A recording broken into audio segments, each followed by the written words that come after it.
Jack Ebling here with Dan Kilbridge from the concourse of Breslin Center for 24/7 Sports and SpartanTailgate.com. It is our Big Ten postseason show.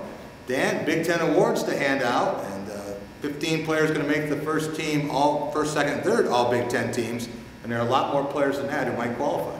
Yeah, tough year to pick these teams. I mean, you had your clear-cut #1 guys, and then after that, a lot of players who could have gone either way, fallen on either team.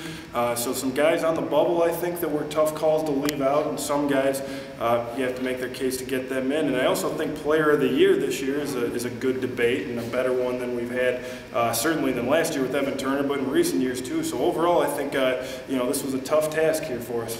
We'll get to our Player of the Year, Coach of the Year, our all-freshman team, and we'll talk about the Big Ten's chances in the NCAA tournament and what will happen after the Big Ten tournament. But first, let's deal with the first team all-Big Ten performers, and I think 3 stand out on just about everyone's list. Yeah, I mean, you got to go with Jordan Taylor. I think he was my guard for #1. And then, as you mentioned, Jared Sullinger was my other standout, along with JaJuan Johnson. So my team looks like Jordan Taylor, E'Twaun Moore, also from Purdue, along with Johnson. I went with John Diebler because of what he was able to add with the 3-point shot for Ohio State. Also, JaJuan Johnson and Jared Sullinger. That is my first team. I think you have to look at what Sullinger has meant to this Ohio State team after Evan Turner departed. A lot of people thought that they might struggle even with the other guys back. They built the team around Jared Sullinger and been fantastic. JaJuan Johnson has developed every year and now is a possible National Player of the Year as well. Jordan Taylor, maybe as big a surprise as the Big Ten has seen, and led Wisconsin to some dramatic victories, certainly the comeback against Ohio State when the Buckeyes were undefeated. Largely on Jordan Taylor's play. I have 2 other players to add to the mix here, and I'm going to stick with Wisconsin and talk about John Luer. That's fair. I think he's a guy who has really posed us matchup problems and been tough as a rebounder and a scorer. And when you have a guy who scored 2,000 points, he's had the rebounds, the assists, everything else that Taylor Battle has had, and taking Penn State to a 9-9 record and putting them in consideration, he is so important to that team. I'm going to put him on it. So I have Sullinger, JaJuan Johnson, Jordan Taylor, John Luer, and Taylor Battle for my first team. What about your second 5? Second 5, a couple guys you mentioned. Luer, I think, he's just a great pick and pop guy, does so many different things for that team. And Taylor Battle, obviously, as well. I mean, he's a great scorer. Lost a lot of close games this year down the stretch where Penn State may even be, looking at the NCAA tournament this weekend. Unfortunately, they couldn't figure those games out at the end, so it'll be a little different discussion there. Also went with Kalen Lucas. I think for him to finish 7th in scoring in the conference after all he went through, proves the type of player he is. I think he would have been a first-teamer if he hadn't had the injury. Hard to say that really either way, but I put him on my second team. Also went with William Buford from Ohio State. I thought he was a guy who provided a lot of different areas for the team, and also Trevor Mbakwe, really impressive big man out of Minnesota. Spartans got an up-close and personal look at him a few weeks ago in that tight win, and I think he was one of the surprise players this year as well. Well, I'm going to start with 2 players you put on your first team, and that is E'Twaun Moore, who has survived a midseason slump but kept playing defense and eventually shot his way out of it. And John Diebler, when you shoot the way he has from long range, he gives the Buckeyes a different element, top 3-point shooter in Big Ten history.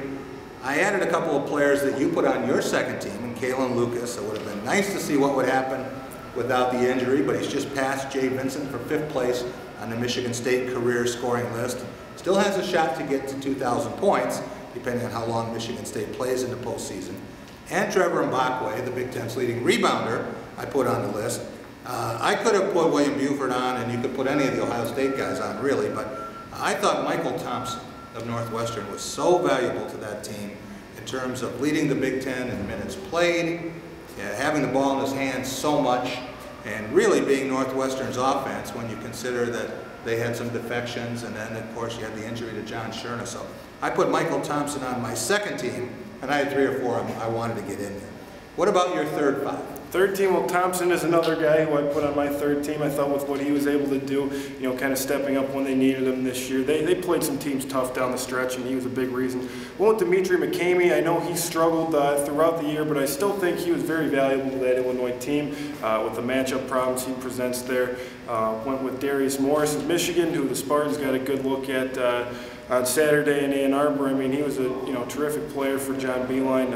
I thought he was really good all year, and definitely was one of the biggest reasons that Michigan was able to surprise a lot of people this year. Also went with Draymond Green from Michigan State. I think, he just did so many different things, whether it be rebound, scoring, assist, and maybe tried to take on a little too much of that in the later half of the year. But really, as far as being a jack of all trades and someone who's sort of the glue guy, I think he really helped the Spartans out. And then rounded out with Jeff Brooks out of Penn State. I think another big reason that the Nittany Lions were able to do what they did this year. He was much improved.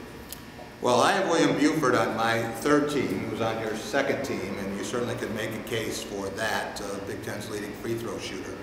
I also have his teammate David Lighty on the team, a 5-year guy who I thought gave him a lot of flexibility, tremendous defensive player, arguably the Big Ten's defensive player of the year. I also went with Darius Morris of Michigan, and I found room for his teammate Tim Hardaway Jr. I thought at the end of the year had progressed to a point where he was certainly a major concern for every opponent, as you saw by his 20 points in the second half against Michigan State. And my fifth guy is Christian Watford of Indiana. I think if not for a midseason injury, just about the time they played Michigan State, you would really have seen some great numbers out of him. But I thought as a three-point shooter, very, very high percentage guy, good rebounder, he is my 15th player on the list. We will be back in just a minute, and we're going to talk about Player of the Year, Coach of the Year, our all-freshman team, and talk about the Big Ten's chances in the NCAA tournament. Jack Ebling and Dan Kilbridge here from the concourse of Breslin Center.